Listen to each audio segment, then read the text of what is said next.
नमस्कार, ESPN 9 news आप देख रहे हैं। आपके साथ मैं हूं अक्षय अग्रवाल।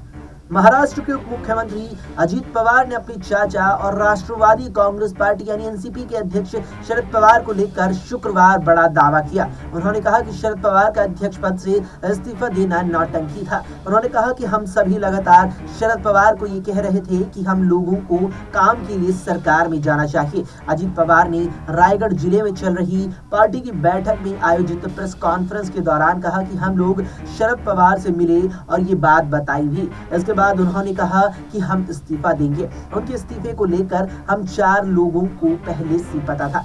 शरद पवार ने कहा कि तुम सरकार में शामिल हो जाओ और मैं इस्तीफा दे रहा हूं। सुप्रिया सुले भी उस समय सरकार में शामिल होने के समर्थन में थी।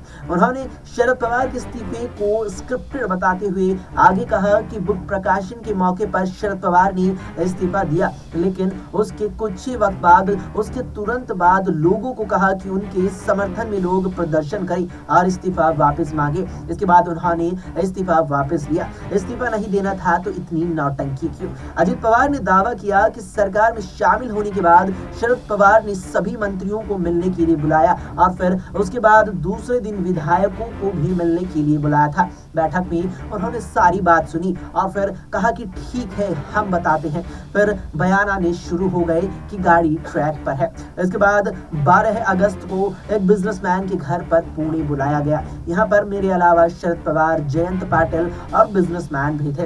इस दौरान यहाँ भी बोला गया कि सब कुछ ठीक होगा। अजित पवार ने आगे कहा कि आप लोगों के जरिए महाराष्ट्र को बताता हूँ। कुछ लोग कहते हैं कि उन पर केस होने के कारण वो बीजेपी के साथ गए और कई आरोप लगाए गए। मैं 32 साल से काम कर रहा हूँ और मैं जैसा बोलता हूँ वैसा ही करता हूँ। मैं भले ही संगठन का प्रदेश अध्यक्ष नहीं बना, लेकिन सबको पता है कि संगठन का काम कौन करता है और किसने किया है। मैं जो बोल रहा हूँ वो झूठ नहीं बोल रहा हूँ।